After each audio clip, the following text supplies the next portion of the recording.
Look at that cute little prince. It's Buddha. Though right now he's still called Siddhartha Gautama. Siddhartha lives in a palace in India.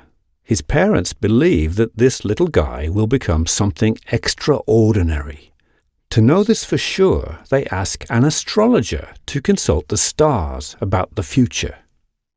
He will either become a very powerful ruler like his father, or he becomes a holy man and your family will lose all power in the kingdom. Oh my!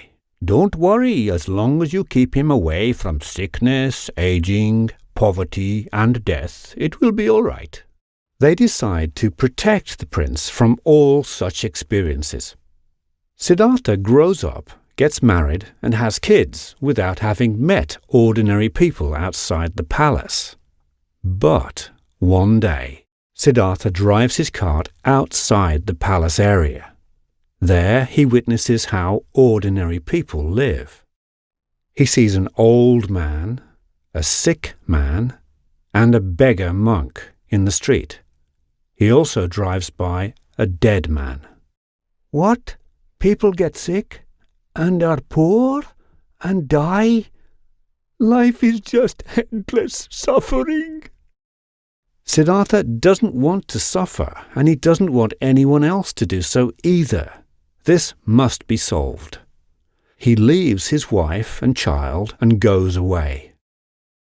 Siddhartha asks a lot of wise men for advice on how to live, but doesn't get any good answers.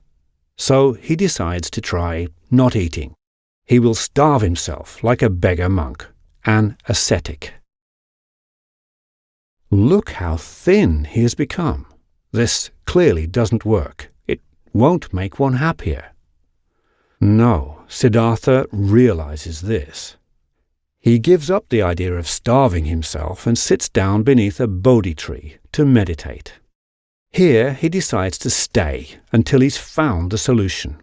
Nothing will make him move. An evil demon called Mara appears to tempt him.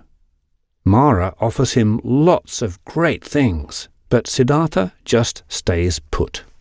And finally, after having meditated for 49 days, Siddhartha realizes what's wrong. Humans are never satisfied. They always want more. And this wanting to have more never ends. And then the suffering never ends either. So now Siddhartha has realized how it is. He has become enlightened. And that is what the word Buddha means. Now he is no longer Siddhartha Gautama, but Buddha.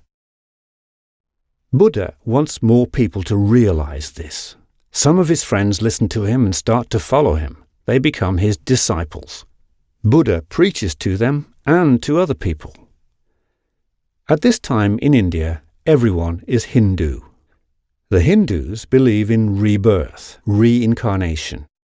You are born, live, die, are born, live, die, and so on, in an endless cycle, samsara.